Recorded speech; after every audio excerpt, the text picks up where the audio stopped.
السلام علیکم دوستو، امید ہے کہ آپ تمام خیر و عافیت سے ہوں گے۔ آپ کو میں ایک عمل بتانے جا رہا ہوں۔ اس عمل کے بارے میں رسول پاک علیہ الصلاۃ والسلام نے فرمایا، تم قیل اللہ کیا کرو۔ آپ سمجھ گئے ہوں گے قیل اللہ کسے کہتے ہیں۔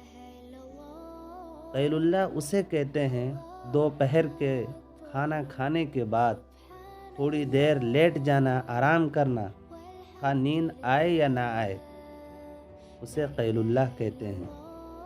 عن ابن عباس رضی اللہ عنہما عن النبی صلی اللہ علیہ وسلم قال استعینوا بطعام السحر على صیام النہار وبالقیلولة على قیام اللیل۔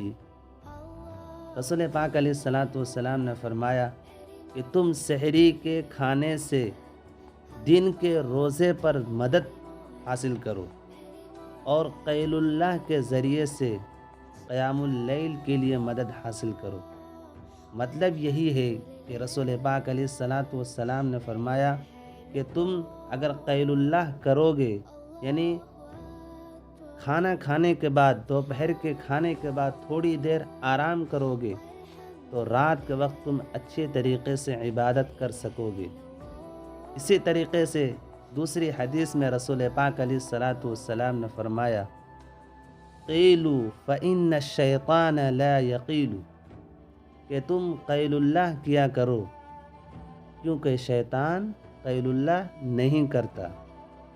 بعض کتابوں میں یہ بات ملتی ہے کہ جو شخص قیل اللہ کرتا ہے تو اس شخص کا ذہن بڑھ جاتا ہے، اس کی عقل بڑھ جاتی ہے۔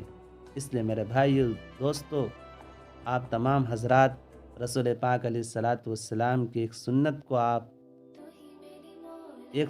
کو آپ جو آباد کریں، زندہ کریں، کیونکہ عام طور پر بعض حضرات جو ہے دوپہر کے وقت جو ہے وہ لیٹتے نہیں، آرام نہیں کرتے، اور چونکہ یہ رسول پاک علیہ الصلاۃ والسلام کی سنت ہے، مسنون ہے، قیل اللہ کرنا سنت ہے، اس لیے ہم تمام حضرات کو رسول پاک علیہ الصلاۃ والسلام کی سنت پر عمل کرنے والا بنا ہے۔